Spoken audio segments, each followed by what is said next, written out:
Pokemon Legends Arceus is one of the biggest Pokemon adventures we've ever seen, and while there are some really cool, very spoiler-filled missions to complete, there are even more side quests. The way that Legends Arceus set up the side quest system is a cool way of executing this idea. The quests themselves remind me a lot of the side quests we saw in Sword and Shield, in terms of the length and scale, and those were pretty cool and all, but there weren't a lot of them to do. Well, that problem is immediately solved in Pokemon Legends Arceus, because there are literally dozens. I'm not going to be going over every side quest, but I'll instead look at the best, weirdest, and coolest. This is Building Hisui. A lot of these side quests are very simple, show me this Pokemon or bring me this item. They're just okay, but are pretty nice moments with the NPCs of the game. The most useful are the ones that give new clothing or hairstyle options or increase the farmlands. This guy is just the Chuck Norris version of Gardenia. I know everybody's gone absolutely bonkers over the guard who wants a Wurmple, some people even giving him a shiny for some reason, but this guy is stupid. Man can't even tell a Silcoon from a Cascoon. But with all of these types of side quests, it is cool that they all contribute to the theme of coming together with Pokemon and learning to coexist. A lot of these people either receiving their first Pokemon from you or becoming inspired to capture their own for themselves. As you complete some of these, the town will continue to change and expand with more and more Pokemon populating the town. We see this also with an old woman who wants to find a new home for a Chimecho that's been hanging around her house. After some trial and error, she eventually lets the Chimecho just stay with her. Wow, yes, I sure do love old people. So quickly decisive and immediately accepting of new things. Then again, maybe she's onto something, because a bunch of other Pokemon are trying to make their home in Jubilife Village. Among them are a rowdy group of Bidoof that sneak past security. We're told that the Bidoof are easy to catch if they're distracted, which we can do with a Bidoof of our own. Alright, so let me just go ahead and get my Bidoof from the pastures. Well, I guess I don't have a Bidoof. Look, I evolved mine into a Bibarel and released all the extras. I didn't think I'd need one. So one trip to the Obsidian Fieldlands and I've got myself a big Chungus. The Bidoof aren't too difficult to find, and there's a neat little interaction between them and your own Bidoof. The guard who tasked you with the quest helps to capture them all. Too bad, I thought we were going to be chucking Pokeballs. Well, the first two Bidoof were pretty easy to find, but I was having some trouble finding the last one. But here's the funniest part. Right here is where I stopped to look up the answer online after looking just about everywhere. See anything I might have missed?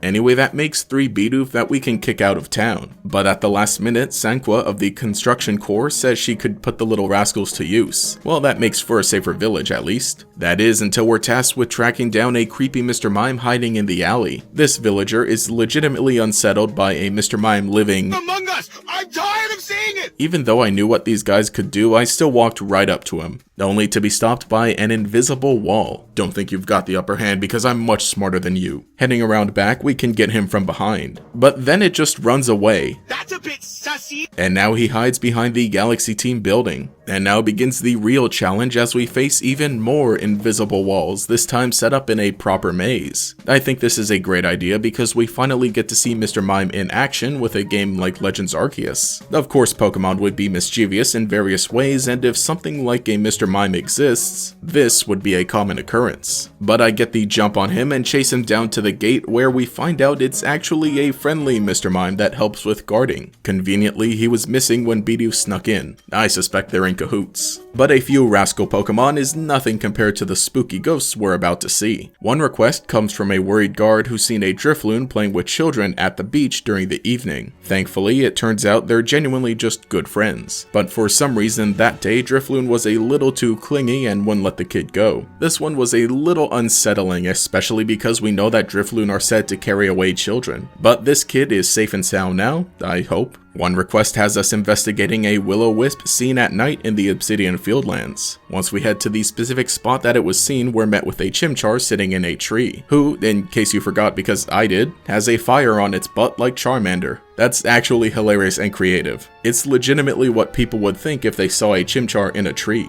But we can capture it and head right back to the woman in Jubilife. Funny thing is, I didn't even show her the Chimchar that I caught. This is a different one. It runs up into a nearby tree to replicate what she saw. I think it would have been funny if Chimchar ended up staying in the tree in the village. Just one more Pokemon there to populate it, but I guess not. While walking through the village at night, we see Sanqua standing outside her home. She's been spooked by something that's been messing around in there, so so I guess it's up to me to investigate. I think this is a cool little moment because it is kind of creepy. We're told there's something in there, so we'd suspect it's a ghost. But after looking around, it turns out it was just a Pichu sneaking in, being friendly, eating her berries. Overall, it's a pretty cool moment getting to see one of the characters who's obviously meant to resemble one we know from other Pokemon games. And in the morning, we can go and help out the other one at the Galaxy Team headquarters. I think something's wrong here. Technical hiccups aside, we can hand over a Krogunk to help out with medical research and stuff. At least I think. I was partially in the void during that conversation. But enough giving Pokemon to other people, why don't we get some for ourselves? In probably the best of these side quests, we're told of a peculiar Ponyta hanging out in the Obsidian Fieldlands. And after wandering around aimlessly for a few minutes, I finally see it from afar. A shiny Ponyta right out in the open. Mine for the taking. Utilizing my stealth skills, I capture it with no problem. This is really cool, even though just about everybody has been finding shiny Pokemon through normal playthrough simply because of the sheer amount of Pokemon in this game. Having a guaranteed shiny is still very neat to see come back. Then lastly, we hear of a Galaxy Team member who comes from Alola, currently stationed in the Alabaster Icelands. He has an Alolan Vulpix and even calls it a Kyokyo, just like the Pokedex entries from Sun and Moon describe. So that's a very cool connection to see in action, but it turns out he actually has 6 Vulpix and the rest are out playing. Oh boy, it's time for another Pokemon hunt! This one actually wasn't too difficult, even though finding Alolan Vulpix in the Alabaster Iceland sounds about as easy as finding a polar bear in a snowstorm. And after we return them all, we even get to keep one. That's actually a cool way of obtaining a regional variant in this game.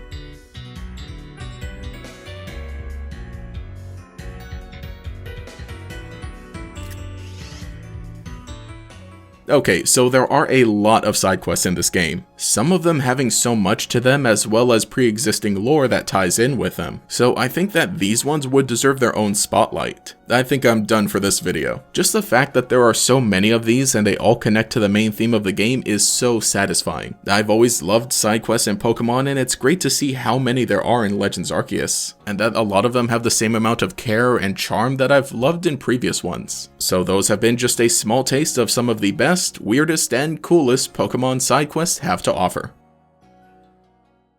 But anyway, hey, this is GatorXN. Let me know what you think in the comments below, and let me know if you've been enjoying Pokemon Legends Arceus as well. I've been having so much fun, but other than that, you can leave a like and subscribe to show your support. You can follow me on Twitter as well if you'd like to. But anyway, this has been GatorX. Have a nice day.